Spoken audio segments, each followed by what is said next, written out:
One, we are live for a new episode of the Electrek podcast. I'm Fred Lambert, your host, and as usual, I'm joined by Seth Wintraub. How you doing this week, Seth? I'm good. All right, let's get ready to jump in. But right before, I want to say a quick thanks to our sponsor, A- Any Hill.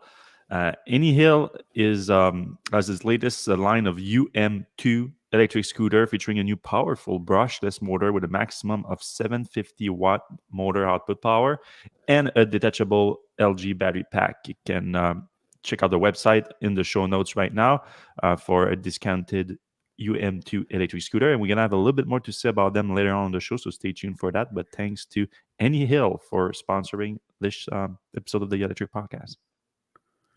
All right, we have a little bit of a lighter show than last week with all the news that came out of the earnings, but still a few interesting things to discuss and a lot of follow up from previous news story that we discussed over the last few weeks, months, and quite recently even.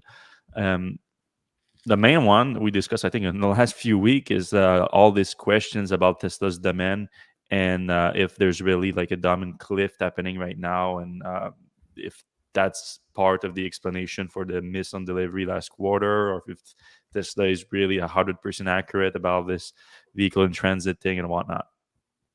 Our main argument was always if there's truly a demand issue, we should start seeing Tesla pull on some demand levers because they are available to them. It's not like Tesla has no way whatsoever to boost demand if they need to. And of course, we talked about the main demand lever being pricing. Like Tesla has some room to reduce pricing just because they have like industry leading gross margins right now. And also, Tesla has been indicating over the last few months that there's a price there's a trajectory, a trend for costs in the supply chains going down right now. So it looks like inflation is um, stabilizing or even going down. And so the big news story this week is Tesla did pull on that demand lever in China, at least, and that's obviously an important market for Tesla or any electric vehicle makers right now. So Tesla did reduce the price of the Model 3 and the Model Y in the country by a decent margin here. The Model 3 built in Shanghai went from 279,000, basically 280,000 yen to 266,000 yen. So now it starts at $36,800, which is a lot cheaper than in the US. The cheapest Model 3 right now is $46,000. The Model Y went down even more. So that's a 5% decrease for the Model 3. Model Y went down 9% from 217,000 yen to basically 300,000 yen.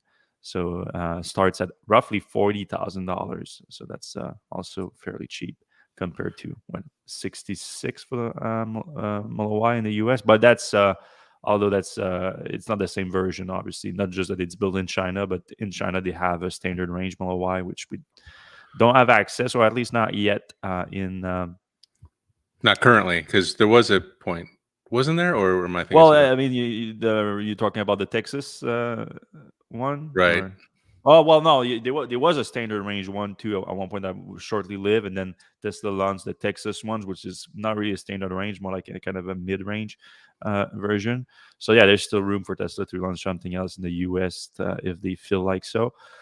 A- And and then that subsidy knocked them down into a the price drop knocked the Model Y into a standard range into a subsidy subset that lasts till the end of the year.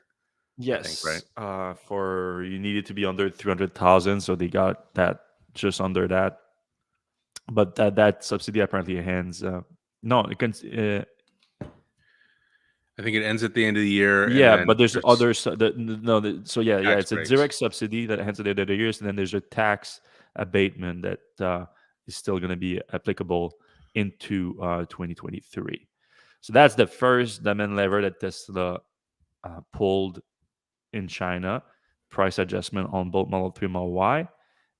And then the automaker also launched the new referral program in China. So we talked last week about the new referral program. There was some indication in the latest mobile app update that Tesla was working on a new to about to launch a new referral program. We talked about Tesla. Some sources has told us that Tesla was bringing back the program for vehicles. It looked like the program was being more becoming more of a loyalty reward system rather than a direct referral program, though it does include referrals. And now that Tesla launched it in China, they call it the Treasure Chest Points Reward Program. I assume that the treasure chest is like a reference to the loot chest because that's how it appears in the app. So might be a translation issue here. Uh, but the points reward part of it, though, that's might be the most interesting part. Like it's more like a point reward because you accumulate points.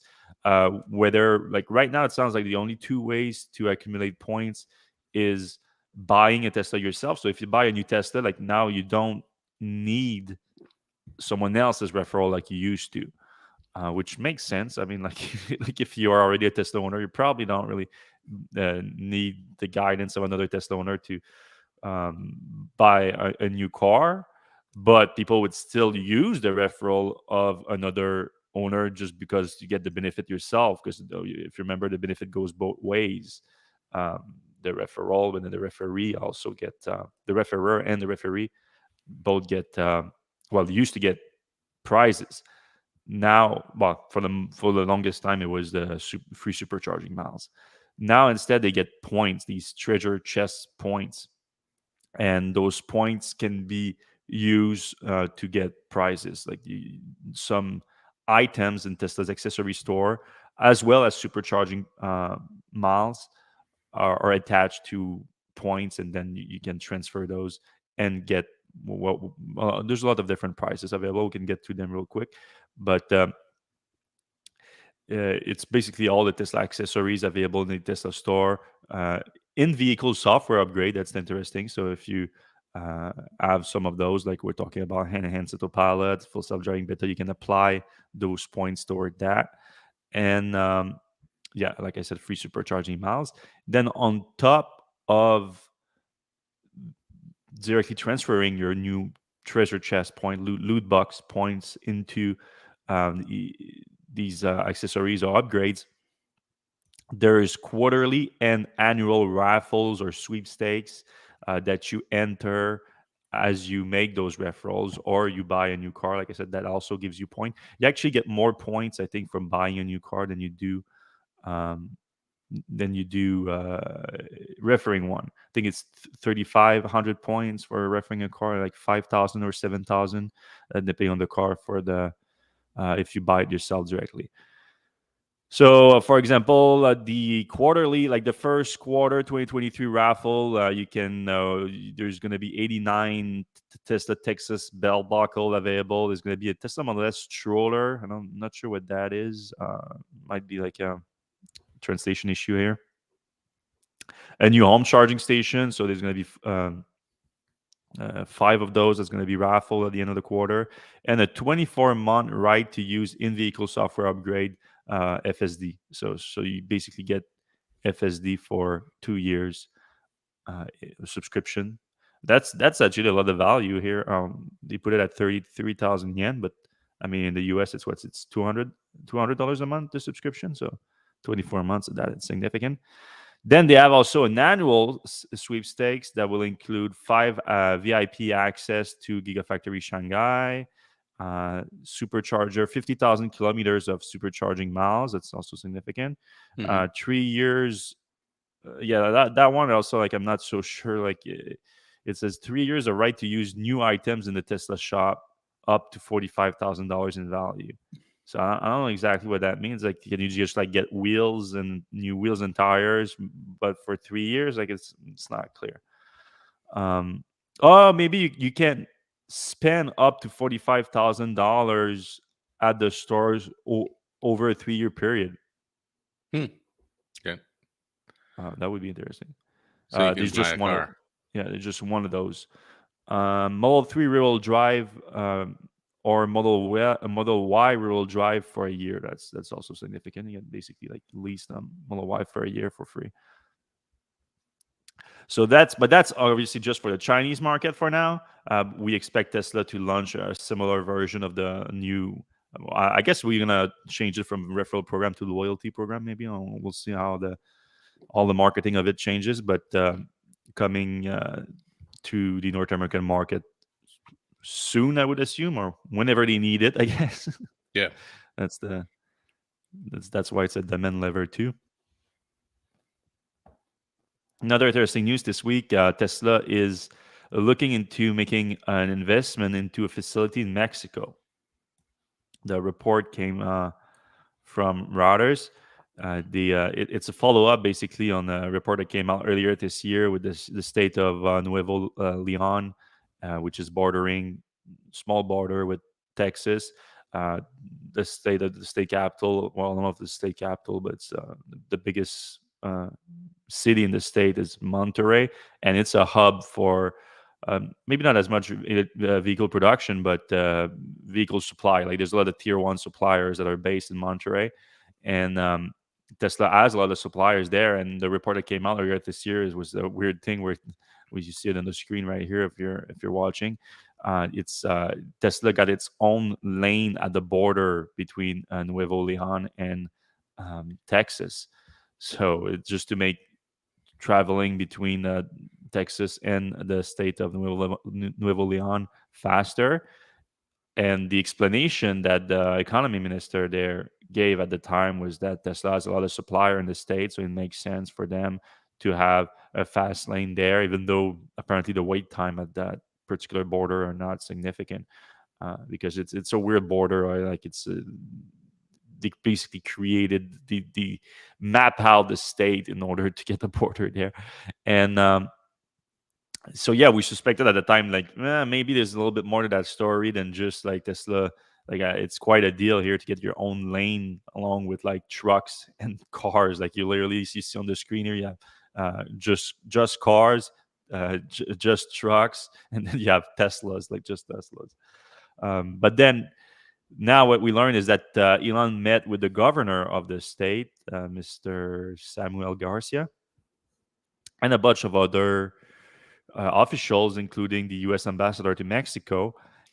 And what came out of it apparently is that Tesla is looking to invest specifically in the town of Santa Catarina, which is just outside of Monterrey, and is known to house a lot of suppliers. So it's not clear that the report doesn't indicate what exactly Tesla is looking in terms of investment, if it's an actual factory, a gigafactory, or if it's going to be a factory to create components, or we really don't know. Maybe just a warehouse, but though like the talk with the governors and things like that, I would assume that's a little bit high, a little bit larger scale than warehouse operation, distribution, anything like that.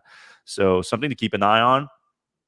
Of course, that comes also amid discussions that Tesla apparently is also looking at a factory in Canada. And we reported that originally, when that first came out, Elon was asked by a Tesla employee, where is Tesla's next factory going to be in the US? And he corrected, is like, actually, the next factory probably more in North America than the US specifically. And we're looking at both location in Canada and Mexico. So uh, however, I don't think it's going to be necessarily a competition between Canada and Mexico. I think that Tesla could quite easily pull the trigger on both location, one in Canada, one in Mexico, because as you know, the automaker's goal is to produce 20 million electric vehicles per year by 2030, and they need 8 more gigafactories to make that happen. Now, 2030 is coming fast. That's less than 8 years from now. And 8 new gigafactories, that's one per year, but that's one per year at production, or even like almost like full production really, that they need to get them. So they literally need to announce those 8 new factories in the next like 2 to 3 years in order to then build them and ramp them up. So like there's going to be a lot of new gigafactories announced in consecutive orders, I think.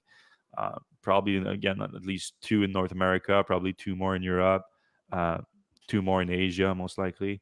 Maybe one in South America if Tesla feels like they could pull it off, even though the South American market is not exactly ready for electric vehicles. The Lots of lithium infrastructure. there, though. Sorry. Lots of lithium there. Yeah, yeah, that's true. The supply chain is there, but it's the infrastructure. Like Tesla would need to invest heavily into superchargers. Mexico Tesla already has a somewhat decent supercharger network, though it definitely could use more stations. It's no doubt Hmm. about it. Another week, another Tesla software update. Tesla released the update 2022.40.1. Not a massive update, but still a few interesting things. The biggest one, like leaving the what Tesla call it, an improved charging efficiency. So we don't have that much detail in there, just the release notes. Tesla says during DC fast charging, which includes supercharging, the thermal system controls have been optimized for each charging station's power capability, improving both charging and on-route battery preconditioning efficiency. This result in fast charging time and reduced energy costs. You know, the fact that this actually doesn't specify supercharging here, just as DC fast charging, sounds like it might be Interesting. specifically for non supercharger fast charging stations. So that, I mean, I feel like Tesla should have probably mentioned the adapter if that would have been the case. Like it would be like, oh, we optimize the charging when you charge with the CCS adapter. They didn't say that, so it's Maybe it's for both. yeah, maybe it's for both. But to me, the way it's phrased, it sounds like Tesla is basically introducing like on route battery preconditioning for CCS, which would make sense. Yep. We've seen Tesla starting to include non-Tesla charging station on the on the charging map. So because obviously in order to on route battery preconditioning for DC fast charging, you would need to the car would need to know that it is going to a charging Right. station. And for the supercharger, that's fairly easy. They appear on the map, you click on them, and Tesla knows exactly where it's going. But for DC fast charging station, it's not as easy. I think a lot of owners, what they do is they pull up PlugShare or a similar app and find the address, and then route the address on their car for that. So Tesla would need to know exactly that it is going to be charging. Then a few other things. Tesla introduced something. It's sort of like a combination of dog mode and sentry mode, so they can both run at the same time. So in the release note, Tesla writes, your vehicles and pets can be kept safe by activating dog mode and sentry mode at the same time. Sentry mode alarms are silenced if dog mode and sentry modes are both enabled. So obviously you don't want your dog to freak out and the alarm starts in the car. And you can a mobile app notification will still be sent and video footage will be saved. So that's the primary way I think people use Sentry mode, like a kind of evidence if someone like messes with your car. Then there's this driver door unlock mode. So when activated in the control lock settings, driver door unlock mode, you when you long press on the interior door switch, it unlocks all the doors and the trunk. So it's a quicker way to do it, but also if you're afraid that like you're gonna press on it too long, if you just want to unlock the doors, you can not activate it. Assume it's not activated by default. And finally, you Tesla is also adding the logos of radio station in the media players. So if you're a radio listener, you're gonna start seeing some logos coming up in your center screen. So that's interesting. That's the 2022.40.1 update. So keep an eye for that. I don't think I've got it yet. No. I haven't got on either of mine. Yeah. All right, a recall from Tesla this week, an actual, real, physical recall. Not we've been reporting on a lot of Tesla recalls over the last year, but a lot of them were simple software update, and that led a lot of people to complain, especially the media. Like the media, like they like to put like, oh, giant, like Tesla is recalled a million vehicle for safety issues, and it's like, oh, there's a one beep missing when you. Click your seatbelt on or something like that. Like it's pretty ridiculous at time, and it pushes a lot of people to maybe like change the way that we address recall. Like it shouldn't be called a recall because the recall kind of implies that you need to recall the vehicle physically to a service center to address the issue, which is not the case with software update. But in this case here, it's an actual real recall, and actually Seth got the notification for his own Model 3. It That's right. affects 24,000 Model 3s in the US built from 2017 to recently. So the weird thing here, it sounds like it's not a manufacturing defect. It sounds like it's a service issue. Like the vehicle affected were tampered with during a certain service thing, and that led to this issue with the seat belt.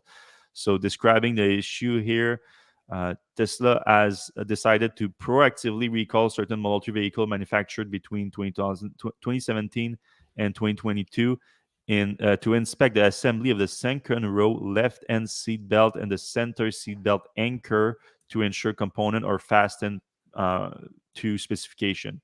So why do I say that? That it's like not a manufacturing defect but a service issue is that Tesla did say that the bolt component have been incorrectly reassembled after disassembly during service action. So I don't know. Did you ever had set a problem with like your back seat or something that they had to disassemble the back seat or something like that?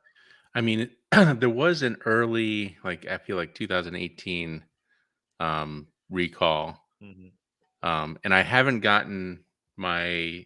There's another recall with there's a cable that runs through the trunk, and I last time I went to the service, actually the last two times, when my door was like cutting my hand, and when my LTE modem went out, I went to the service center, and they didn't have the parts for the previous recall. So yeah, that car is. I think I'm going to trade it in soon. It's it's not it's not really that great anymore.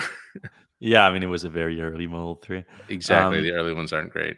yeah, so yeah, it sounds like I mean they don't even need to replace the anchors for the seat belt. They just need to fasten some something. So at some point they were disassembled by a service for whatever reason in those Right. 24,000 cars, and now they just want to make sure that they were reassembled correctly.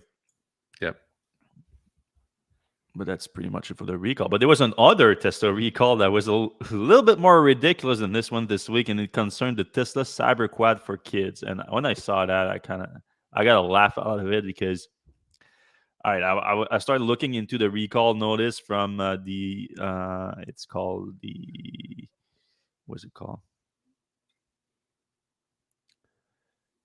The U.S. Consumer Product Safety Commission. So if you don't know what the Cyberquad for kids is, the Cyberquad is of course the electric ATV that Tesla unveiled with the Cybertruck, and supposedly it's going to be available as an option with the Cybertruck, so you're going to be able to order that, and it's a full scale electric ATV. Uh, that's going to be pretty cool apparently, but the Cybertruck is not there, so the Cyberquad isn't there, and we haven't heard much about the vehicle program ever really. But last year, Tesla decided to, through its partnership with Radio Flyer, which is a toy maker, they they build a cyber quad for kids, like a smaller vehicle, but this is not really like a real ATV for kids. Like there are real like ATVs for kids like that go quite fast and everything. This is more like a toy. Like I gave an example of like these Jeeps, like you see a lot of like uh, when I was a kid, would say the rich kid would have that. Like we never, I Yeah. never had one of those, but the rich kid would they would play around with those while we had our tricycles. And so they're not really powerful in the case of the I mean I say not powerful. I mean it's 500 watts. You see a lot of electric bike that have 500 watts electric motors, but they have a top speed of 16 kilometers an hour, which is 10 miles per hour, because I mean it's not an electric bike either. It's like they are on four wheels. That it's not really powerful, though. We played with one a few weeks ago when I had a real electric ATV. But funny, then my girl, the guy that had me try it, also had a Cyberquad for kids. So my girlfriend was on the Cyberquad for kids, and I was on the real ATV. And you cannot confuse the two of them. This is really a toy. But Radio Flyer apparently was in discussion with the U.S. Consumer Product Safety Commission, and they determined that this was not a toy but a youth ATV, and that comes with regulation in terms of mechanical suspension, maximum tire pressure, and something called a CPSC approved ATV action plan. So basically, this they consider this a UTTV anymore, and it doesn't comply to the UTTV regulation because, of course, it's a toy. It wasn't meant to be. So they have to recall all of them. Apparently, they made 5,000 of them, and they are asking them to recall. So it's kind of a weird thing. Like, why did they decide now, like a year later, that these things are real UTTV instead of toys? Well, I digged into the commission's recall report, and while they didn't say specifically that that triggered the recall, they did find it relevant to include an incident report in there. So, but the incident report is kind of funny, where it says that radio flyers received one report of an incident where the single rider Cyberquad, so they specify that only one person is supposed to be on a Cyberquad, tipped over when driven by an 8-year-old child. Okay, so far it sounds good. Like an 8-year-old should be using this. But then they say, and a 36-year-old adult female, resulting in a bruised left shoulder to the adult female. So just to make it clear, a 36-year-old adult was on the ATV with an 8-year-old, and she fell, or the thing tipped over, as it should, because you're not supposed to be two on it, and you're not supposed to be a full-size adult. Though, I mean, this is some women are smaller. Like I said, my girlfriend is an adult, and she tried it, and it was somewhat okay. And she fell, and she got a bruise, and now they are recalling the whole thing. So I cannot believe, like, the kind of mentality it takes to tip over in the ATV and like hurt your shoulder as an adult on Kids a kid. ATV. Yeah. Okay, yeah, on a kid's toy, and then your thought is like, let me report that to the manufacturer and apparently to the commission, the U.S. Commission for Safety Product, Consumer Safety Product, and just ruin the party for everyone. Well, I say ruin the party for everyone. Look, the recall, I don't think anyone's going to enforce that recall on you, because the recall, what it consists of, you don't even have to send the whole Cyberquad back. So if you like the Cyberquad just for the look of it, like you want it as like uh, a decorative piece or something, that might be a good deal for you, actually, because all you need to ship back is the drivetrain. So because I guess they don't want to put like the nightmare of shipping all these things back, because they're pretty big. Not that big, but still they're inconvenient to ship back. While the drivetrain, like you can see it actually a little bit in this picture, like it's very small drivetrain. You can put that in a box, easy, ship it back, and you get a full refund. And I guess you keep the rest of it, the rest of the ATV. And then if you don't want to do that, and your kids are enjoying the toy, I guess you just don't do it. And I doubt that the U.S. Commission for Consumer Product is gonna knock on your door and request to get back the ATV. So wait, you only have to send back the motor and you get the full refund? Yeah, that's what they said in the recall notice. You know what? We should find out what motor that is. We could get like an upgraded motor Well, I'm so- sure for I'm the sure price there's of. like, you have to have like a series numbers or something like Yeah, but I mean, that. like you could send back that motor and get some third party motor on Amazon for $100 and do a swap. Oh, okay, okay, okay. No, I know what you mean. Yeah, yeah, I guess that's doable. So you get a refund, and then basically the cost of your ATV now is just the cost of a small electric 500-watt motor. Yeah, That makes sense. Like let's the do way you a. think, Seth. What's that? I said I like the way you think. Yeah. All right, should Now, we do a quick ad read? yeah, sure. So this week's episode is sponsored by Anyhill Electric Scooters. Great to have a scooter manufacturer on board here. Anyhill's latest UM2 electric scooters offer super stable riding performance and include a new powerful brushless motor with a maximum 750-watt motor output power. You'll also find a detachable, high-quality LG battery that uses 21770 LG lithium-ion battery cells. The UM2, along with Anyhill's other scooters, include a unique 3-second fast folding system and a dual brake system with both electronic brake and mechanical brakes. Anyhill's latest lineup also includes a double-sided kickstand, 3-speed adjustment mode, and a fixed speed cruise control function. And and an integrated high brightness anti glare LED headlamp to provide maximum nighttime visibility up to 35 feet. You can currently get the UM2 for a special limited time price by hitting the link below or in the show notes visiting anyhill.com. Thanks again to Anyhill for sponsoring. Looks like a good scooter. Yes, thank you for Haney Hill for sponsoring the show. We have a few more news items to discuss before getting into the comment section. So we should have a decent amount of time to answer your question. If you have any, put them in the comment section right now. And if we have any other subject in the EV community that you want to discuss this week, we can do that too. You just put them in the comment section whenever you're ready. All right. That was kind of a big story this week. Toyota is considering, apparently, based on a lot of sources that spoke to Reuters, they're considering a complete reshuffle of their electric vehicle plans. So, of course, if you've been following Electrek, you know that we I've been hammering Toyota for years now about their being a lagger in the electric vehicle revolution, and not only being a lagger, like themselves not launching vehicle program, but they literally have lobbied against regulation that would encourage battery electric vehicles because they are heavily invested in the hydrogen's fuel cells. And don't forget the marketing and advertising against EVs. So they've made fun of charging stations and stuff.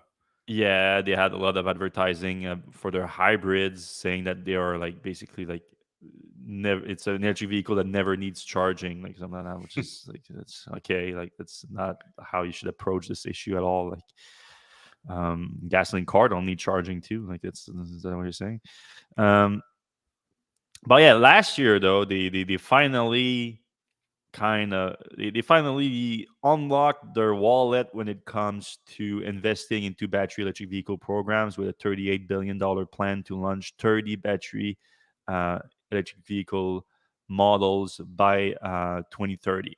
And of course, that has started with the BZ4X, which has had a ton of issue itself, which might be also part of why they are rethinking their approach here, because their first entry was kind of a disaster. If you're not aware, the BZ4X had a problem with the suspension or the wheel falling off, and they had to stop sales for months. They just restarted production recently. But according to the report, actually, it's Tesla that's driving them to reconsider their plan. And they are particularly impressed with Tesla's manufacturing capability when it comes to electric vehicles, which is kind of a nice stamp of approval from Toyota, who has been known as like the leader in not electric vehicle manufacturing, but car manufacturing period for years now. So they say that Tesla is winning the factory cost wars when it comes to EV. Uh, that was something that apparently was said by Mr. Terashiwa, who's leading the review of Toyota's EV plans right now. So it's not all good. Like normally when I say okay, like when an automaker, especially one that has deep pockets like Toyota, is looking at what Tesla did and is like, all right, maybe we should copy that. Like I'm like all on board with that. Like copy Tesla as far as them. They are the leader in electric vehicle for a reason. However, when it comes to Toyota, who's lagging so much already, it sounds like this is gonna delay them a little bit. It might delay the launch of some new vehicles, but ultimately it sounds like it could help the automaker in terms of overall volume of electric vehicles later on. So it's a good for a bad.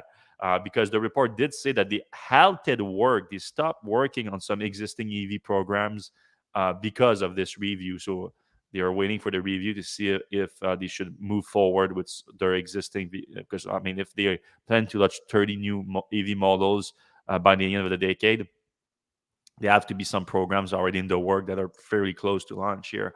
So the report says that they have halted work on those until the review, and it sounds like one of the things that they're looking at Tesla is doing that they want to incorporate in their own EV plans is the bigger casting that Tesla has been doing with the rear casting of the Model Y and now the front casting of the Model Y, that has greatly reduced manufacturing complexity, capital investment into new production, and cost in general to manufacture those vehicles. So that's a big deal.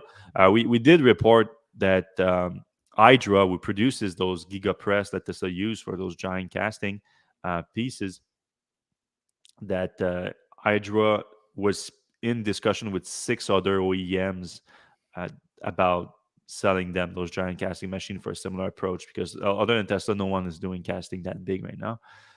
But even Hydra said when they disclosed that last year, they said, yeah, we 6 automakers right now are looking to follow in Tesla's footsteps, but they did warn that it would take a while for them to, first of all, build a machine themselves, and then for the automakers to integrate that into their own production in some new or existing vehicle programs. So even though it's my takeaway basically on this is like, it's nice that they're looking at Tesla's approach and how what they did well and looking to replicate it, but it does sound like it might delay Toyota's plan a little bit in order to achieve that. And can Toyota afford any delay at this point? I don't know. Yeah, it's hard to say. Toyota's so far behind right now. It doesn't, Mm. like, they could kind of just, you know, like start from scratch, like almost begin a new electric vehicle company. The BZs are really not anything to Yeah. look at. I mean, technically, it's not, the specs are not bad, but so far I haven't tried one, but people are not impressed, it sounds like. Yeah, it's a good, it would have been a good one like a while ago, but like, when Hyundai's got, really fast charging, 300-mile range, it just doesn't compete. It's not in the Mhm. same boat. And Kia, obviously. And then you would think, all right, well, the advantage of Toyota is like the quality of manufacturing and all that. And then their first vehicle that comes out, like the wheels are falling off. So it's not a good look. Literally. Um, all right, the Kia Niro EV, the 2023 model year has launched. It's available this month. It's this month in US dealership. And it starts at $39,500, which is $500 less than the 2022 model year. And you have only 2 trims on the wind and wave. And if you want the wave, which is the higher end model, it starts at $44,500, so $5,000 more. You still have the same 64.8 kilowatt hour battery pack. Um, so the $5,000 package is just like little goodies like heated mirrors, power sunroof, some exterior and interior trims that changes. So nothing too crazy. Oh yeah, obviously a lot of people are comparing the why would you buy the Niro EV, which is like the last generation platform from Hyundai Kia, when you have the EV6 and the Ionic 5, because price wise there's not that big of a Pretty difference. close. So Jamie wrote that it's basically $2,000 cheaper than the base EV6, though it has a bigger battery pack. Uh, but it has lower range. Yeah, it's not as efficient. That's right. Yeah, the new EGMP platform is extremely efficient. It's surprisingly efficient, really. Not that the Nero was not that efficient either to start with, but yeah. So the again, the question is, why would you buy that versus an EV6? And I think the answer is pretty easy. It's like because you probably can, and while you cannot, or you're gonna have a tough time getting the EV6. I think the availability of the Nero, even though they're not giving like incredible location in the US, uh, it's not. I don't think it's in the tens of thousands. Like it's very very low. But still, I think you're gonna have an easier time buying that than putting your name on a wait list for an EV6. And what happens a lot when you put your wait list right now on most, not just Honda and Kia, but most electric vehicle, is you're gonna have a dealership calling you. It's like, yeah, I know you're on the waiting list right now, but the only allocation we have is on this higher end version of the model with this markup on MSRP. If you want that, you can have that right now, but if not, you're gonna have to wait until next model year or whatever, whenever we have more allocation. And then the prices are going up with the new model years, so like it's it's not a great scenario, like unless you're willing to pay over MSRP or to get the higher version of the vehicle. But if you want the base version of the EV6 or the Niro EV, you're probably gonna have an easier time getting the base version of the Niro EV with at MSRP. So that's basically the only reason that makes sense. Yeah, it's a little bit smaller of a car. Some people like small cars. Yeah, a little bit was higher up. I think it was too. I think you're sitting a little bit higher up in the Niro Yeah. EV. Probably why it's less efficient too. Yep. All right, Mary Barra has decided to dip her feet in the pool of gauging whether or not you're gonna get the full credit for the vehicle with a new tax credit coming next year. So there's not a lot of people that are willing to say anything on that until all the details are coming out. But Barra, for giving her credit, she said today that she believes that they're gonna get the partial credit next year. So for the battery component, I guess the 3,750, but the full credit, which required at least 40% of the value of the critical minerals to come from either be manufactured in the US or free trade partners, or recycled in North America too. Well, that's ambitious, and I don't think you can get that much volume from recycled just yet. And that's next year. Then it goes up to 15 2024 and 16 2025. So what she said is she said that they expect to get the full credit within 2 or 3 years. So that would be 2024 or 2025, which would be again 50% or 60% of the critical minerals. So the like that's the thing. Like a lot of people have the 40% for next year, and then they plan to like catch up pretty fast after that, though. Of course, GM as actually deals right here next to where I live in the Battery Valley in Quebec to produce some anoded cathode materials that's gonna bypass the Chinese supply chain and definitely help them achieve that goal. And I think they are aiming for 2025 for production, if I'm not mistaken. So that would make sense. They're probably waiting for that in order to get that tax credit. But yeah, it makes a big difference. 3,700 bucks. It's a pretty big difference. Yeah, I'm surprised they weren't able to do it this year. Like I would imagine, like the problem is that a lot of their stuff goes through China, but I feel like a lot of Tesla's stuff goes through China. Ford, I think, believes that they're going to get the full credit for a lot of their products. I'm surprised GM, with their whole Altium thing is isn't fully there yet, and won't be for 2 or 3 years. Yeah, I mean, it depends what you're dealing with. So they're dealing with algae. So I guess Right. algae is getting more of their base material from China than SK and yeah, Ford. It's SK, right? Where does SK? Yeah, Yeah. that's interesting. Speaking of Ford, last week we discussed the little towing test that you did with the F-150 Lightning. Now we're gonna discuss a little bit about your road trip that you took with the electric pickup truck. So how Yeah, did it go? so it was great. Obviously the Ford F-150 isn't a road trip car. I actually had a tonneau cover put on top of it, just so I could drive a little faster and wouldn't have to charge as long, theoretically. And I think made a pretty big difference because you don't have that back door just like scooping air as you're driving. So So I was was able that to. was that an aftermarket product or did Ford supply that? It was So, Ford supplied. It was installed at a Ford dealer, and it's just like a mm, vinyl cover. I think they're like a couple $100.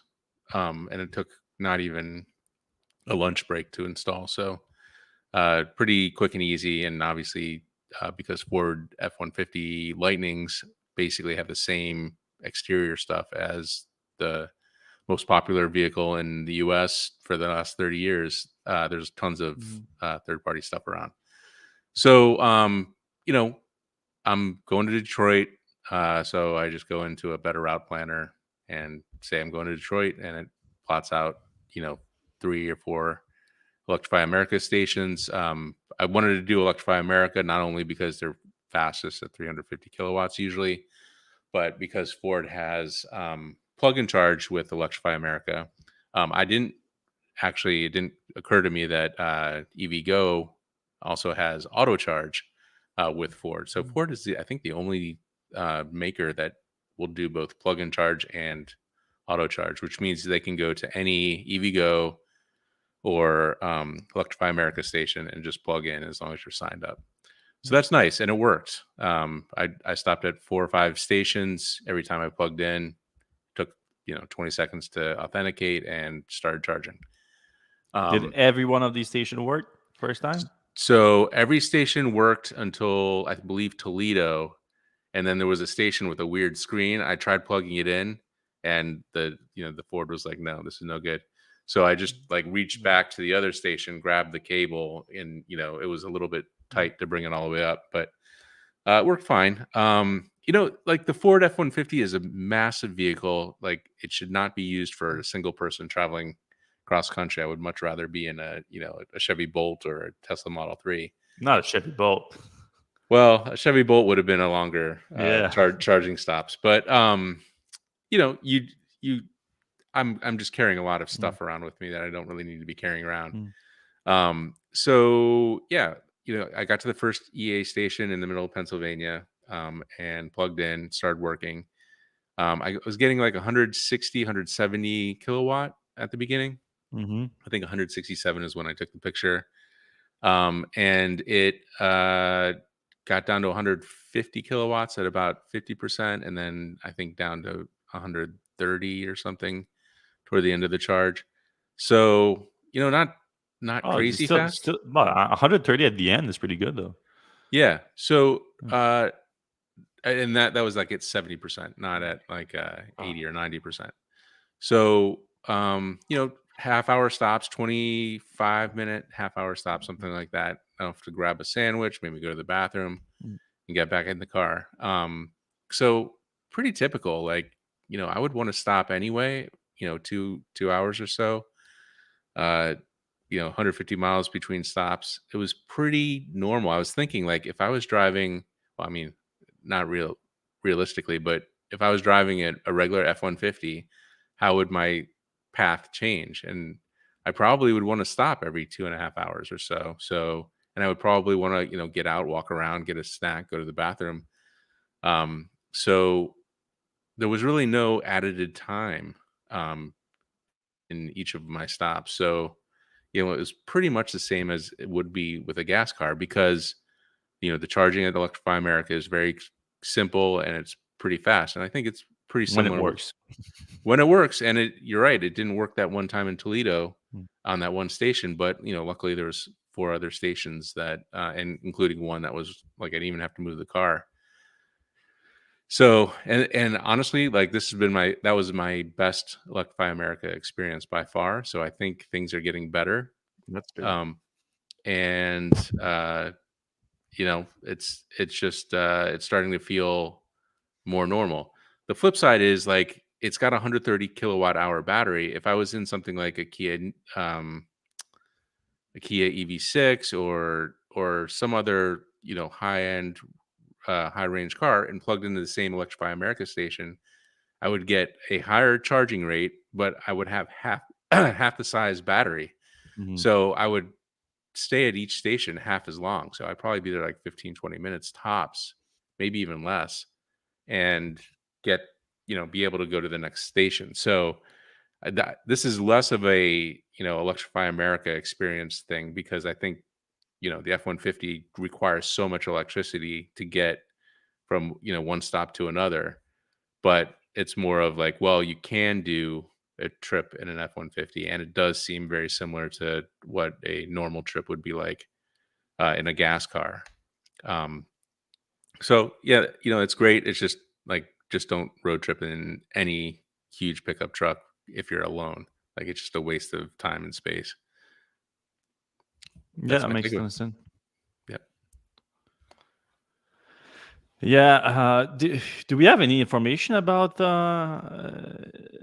then it's the next generation 2025, I think they said the F-150.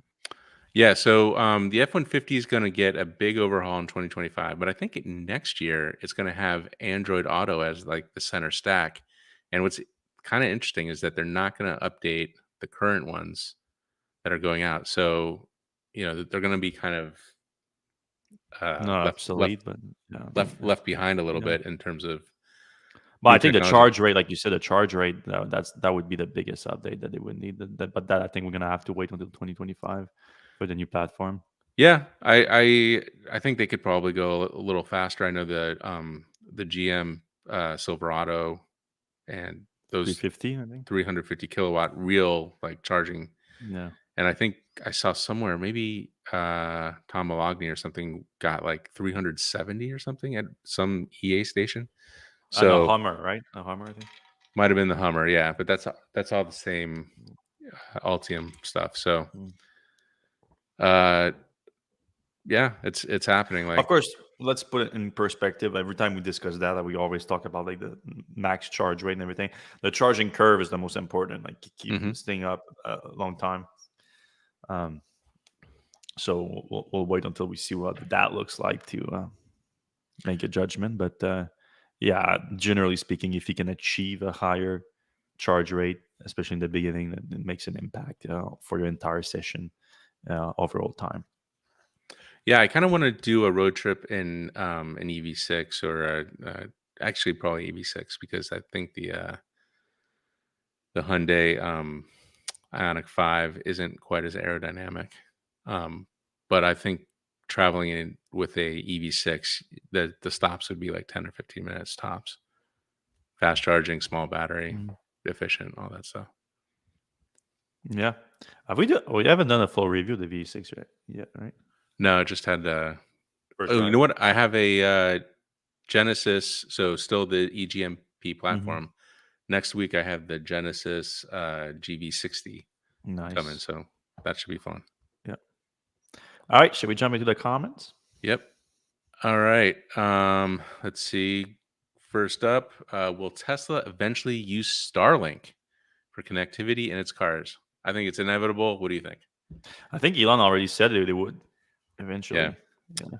I mean, there was a recent patent that came out from Starlink that, or SpaceX, I guess. I don't know if it's SpaceX or Starlink now is a completely separate entity to follow into intellectual property. But there was a patent that came out about using the Starlink constellation for a more precise GPS. It's kind of what do you call it? GPS? It's not a GPS, but localization system, I guess. Yeah. Competitor to the GPS system, basically. Right. So obviously, Tesla vehicles could benefit from that. Yeah, and it would add another benefit Mm. to owning a Tesla because you would have a backup internet connection, uh, for your home or Mm. when you're driving about, and your AT&T signal doesn't work, Yeah, whatever. you've seen that what Apple did with their latest generation of phone, where you Yeah. have satellite connection in case of emergency. So that's one of the concern that um, could be alleviated by adding that.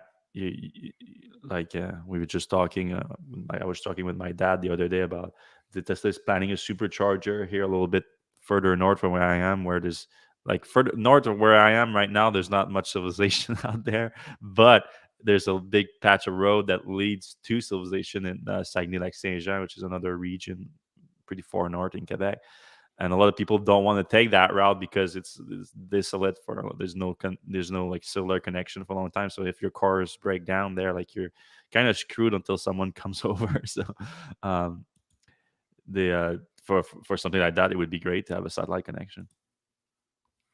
All right. Nanda Holes adds it would be nice if they bundled Starlink with FSD to make an even better or more justifiable value and to perhaps help the neural net of road data to be updated more efficiently.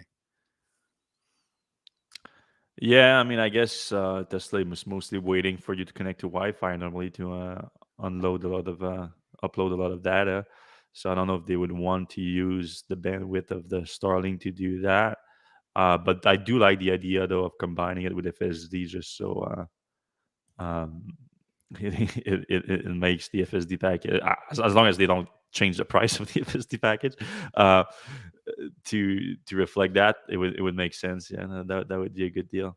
But knowing Tesla at this point, the way Tesla is trying to squeeze a lot of money out of people with those subscription services, like that, I feel like it would be just an additional subscription service. Yeah, There's a lot of uh, money in that. for sure. Um, Love that the Y is crushing in the EU, like Elon said the Y would. Um, I was thinking we were talking about earlier the pulling the demand levers in China. I wonder if that's because Berlin's ramping up so much that the Chinese vehicles used to go all over Europe. Now Berlin's kind of taking care of Europe, and maybe you know there's a glut uh, in China now because they're not exporting nearly as many. No, it's 100% good point. I mean, I think Shanghai is still exporting a lot of vehicles in Europe. There's no doubt, but yeah, 2,000 vehicles a week now in Berlin. They might start tempering off and releasing some capacity for the Chinese market or any other market too. There's also Australia and other Asian market too. All right, let's get back to these. Okay, so a little clarification on the very important issue of the Cyber Quad toy being recalled. Dan Ober says you have to send back the drive controller for the refund. Oh, not the drivetrain. Uh, My well, that's probably about the same size as the drivetrain. yeah, I was going to say that might Yeah, be even easier yeah, to replace yeah, than the motor. yeah. Just get a cheap e-bike thing. All right. Let's see. Tesla could monkey wrench other car makers if they bought IDRA. Hydro, yeah, that's the Yeah. Giga press manufacturer. Yeah. Yeah, maybe. All right. Toyota said they're going to start a new clean sheet design coming in 5 years. Yeah, 5 years is a long time. Yeah, I mean, I'm okay with that as long as like it doesn't mean no other EV programs between now and then. Like that would be that might be the end of Toyota, to be honest. All right. Our own Mikey G notes that the BZ4X isn't a bad car, and he should know he drove one all over Santa Barbara. No, wait, Santa Catalina Island, but it will be left behind like the Leaf. Also, something he knows a little bit about.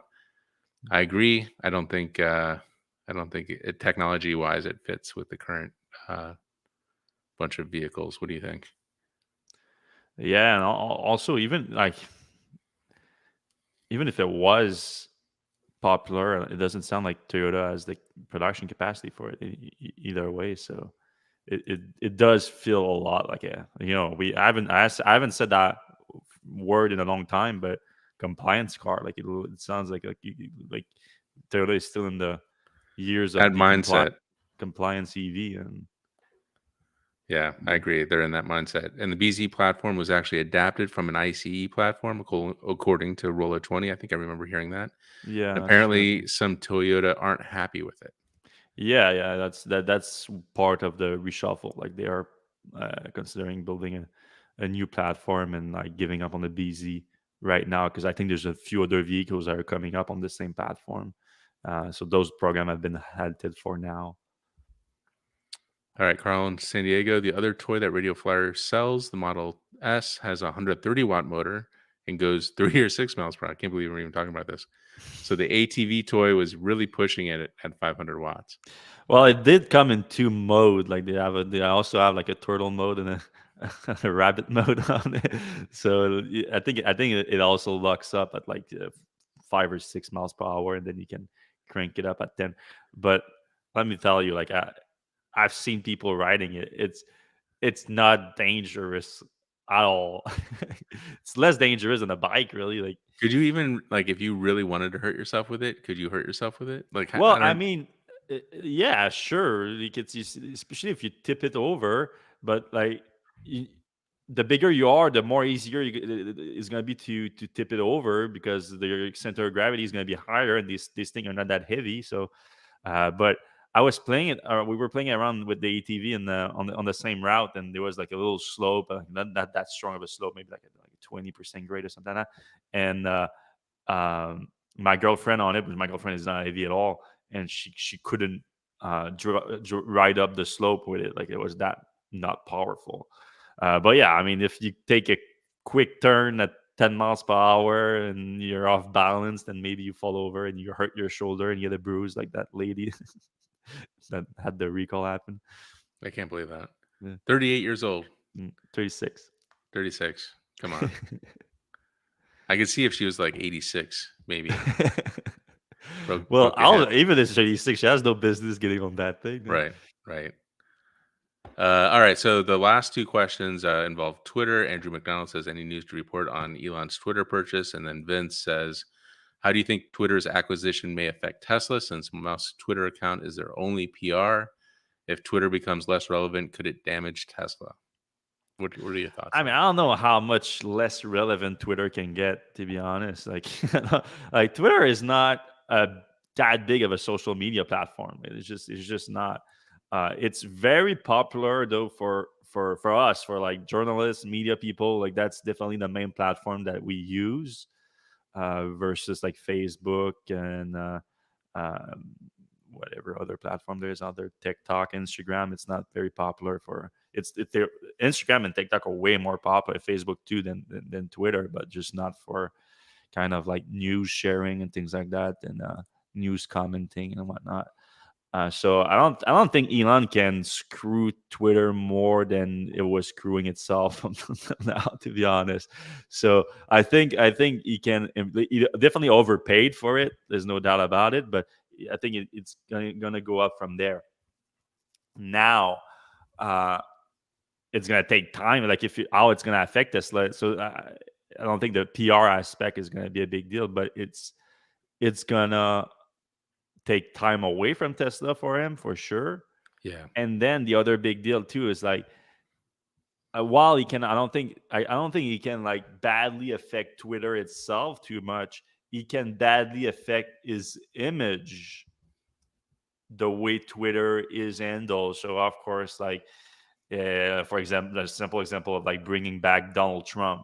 Right. Well, you have half the U.S. hates Donald Trump.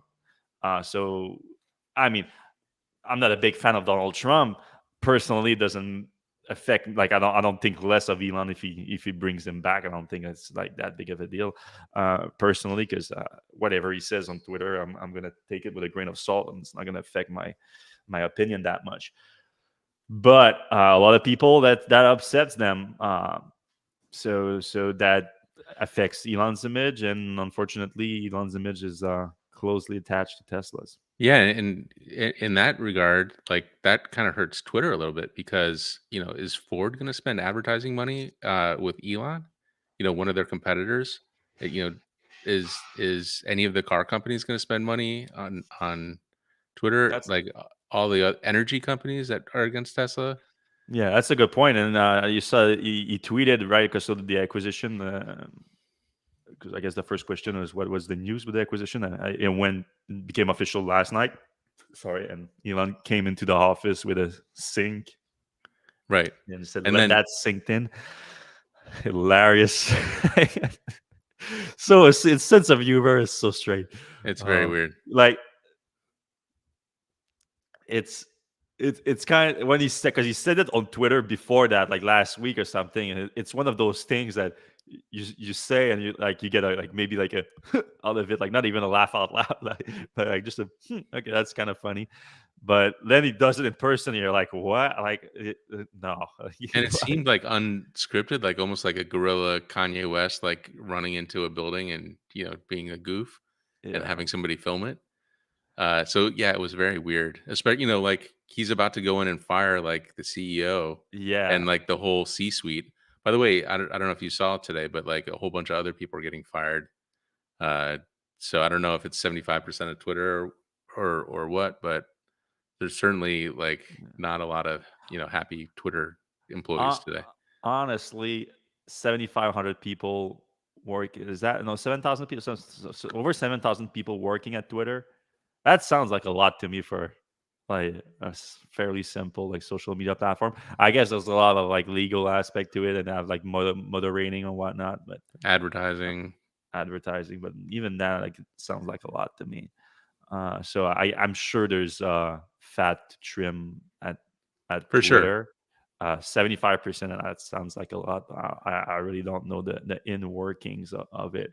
Um, but yeah, I mean, my main concern is I've said that several times before, but I have serious concern about Elon's own use of Twitter, and I think he's being negatively affected by the algorithm or his use of the platform. Period, Right. because we've seen him block some critics of himself and Tesla on Twitter, even fair critics, in my opinion. including ourselves. I would put ourselves in the category because we're a big fan of Tesla, and when we criticize it, it's for the good of Tesla, not to put it down. And then he interact mostly with people that I would consider like yes men, that just like they did not provide uh, like the tough feedback that you would need for a company like Tesla. and and then it's in more recently, like in the last few months, there's this weird practice that really highlights the whole thing, and how I feel like he's like stuck in a weird echo chamber at this point, where he keeps retweeting people quoting his own comments. Right. Like they take some of his quotes that he said either on Twitter itself or like in an interview or something, and someone just posts that, like, quote, Elon said that, and then he would like retweet that and said exactly, like, sure, like things like that, which is kind of Like such a you agree weird with yourself. thing. Yeah. Yeah, It's a very it's gone past like normal like interaction, and it's like very culty and very yeah. weird. So I don't like. Obviously, this was happening before he owned Twitter, so I Right. don't know like how owning it would impact it. He said a lot of things about what he was going to do with Twitter that I think are very interesting, and one of them might actually help him with that mm, bad echo chamber he's stuck in on the platform. I think, which is to kind of I've like an info buttons on tweets that explain why you're being like show this tweet or something, or what's happening with this tweet. So that's interesting. I think like you could get some more feedback, like the rankings, like making the ranking system of Twitter public, basically, like which is something that I'm personally interested in, because I've been looking into it, and because they don't have the specific ranking on there, but they do say what affects the ranking. And so like today I tweeted that now I'm blocked by the CEO of Tesla, the main company I cover, and the CEO of Twitter, the main social media, the platform that I use for work. So that's doesn't give me like great prospect on the platform, really. And one, like, people, like the people took it into like a free speech issue. It is dumb as hell, because it's not a free speech issue. Like, Elon blocking me on the platform is not a free speech issue, but to a degree it is just a tiny little bit because of that, because him blocking me and him having an extremely influential platform, that, based on Twitter's own comments, that deranks my account, so that lower my exposure on the platform, so it does affect my way to reach people Yeah. with my speech.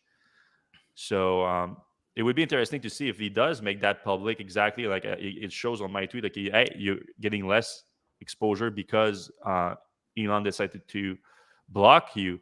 And then that opens up the question, like, all right, do I deserve to have my exposure restricted because Elon didn't like what I said and blocked me? Like, is that really like other? So that affect my way to reach other people? Because then that's starting to get into the realm of free speech issue, and he wants to make it a completely free speech platform. So would he change that? Because I don't, like, someone blocks me, it's okay. Like, doesn't, like I said, it's not a free speech issue at all. But if you put that ranking system into it, then that becomes a murkier situation, in my opinion. Yep. I agree. So let's see how it plays out. I mean, like that's one of those things that I'm kind of excited about Twitter a little bit, though, because it's unlike Tesla. Like, it's not like, all right, like Tesla delivering FSD, Tesla delivering Optimus, like that's like years in the making. Uh Twitter launching a new software feature, that's a lot quicker. Like, it's not exactly quick either. Like, this software development does take time and engineering effort and all that, but it is generally a lot faster than obviously a vehicle that has 10,000 individual pieces. Yeah.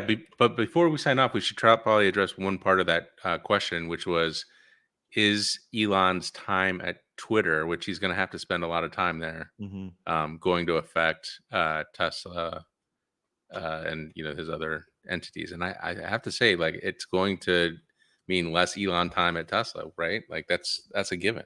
I mean, undoubtedly, at least some. Is Uh, that good or bad though? I think it's bad for Tesla because even though I have some disagreement with the way Elon does things lately, I think his impact on Tesla is still a massively positive one. So I think all the time he spends, and I think it's also true, like what he says. That I don't know, a lot of people don't believe it, but I do believe that he spends a lot of times on actual engineering issues at Tesla, not just like meetings. Which brings us back to the long-standing question that should Elon not be CEO of Tesla, and you hire like a real good CEO that handles all this like more like high level meeting stuff and just like day to day stuff, while you can just purely focus on the long term vision and the products. I feel Uh, like he's more like Steve Jobs, where he can't find anybody who he mm, thinks is up to the task because he thinks he's the only mhm, one who can possibly do it. So I think he stays CEO of all the entities which mhm. he owns or whatever. And I think that's going to be the case for Twitter too. Like I don't think he's going to be You don't think you he's know gonna find a CEO for Twitter either? I don't think so. Wow, that's quite a But we'll prediction right see. there. Like I But Tesla, there's Herbert Diaz is still out there. yeah, I free keep looking agent. at his LinkedIn, see if he updates it, and so far, no update. So I'm he's still a sure free he's agent, got maybe. some sort of golden handcuffs from VW. Oh yeah, you think so? Maybe a year or something. I don't know. Yeah, that would make sense. Been a few months already, though. Things Yep. gonna be moving. All right. Well, thanks everyone for listening to the show this week. If you do enjoy the show, and only if you do, please give us a thumbs up. That's free to do. It takes a second, and it helps the show a lot. You can also subscribe to know whenever our new videos are coming out. And we have a bunch of those coming soon. I'm gonna have, if all goes well, by the end of next week, I'm gonna have a very cool exclusive look at an electric ATV. We've been talking about the Cyberquad for kids. Now, this is not that. This is an actual real ATV. It's going to be super cool. So stay tuned for that. And we'll always have cool videos coming out. If you're listening on your podcast app, please give us a 5-star review. That's also free to do. It takes a second and it helps the show a ton. So thank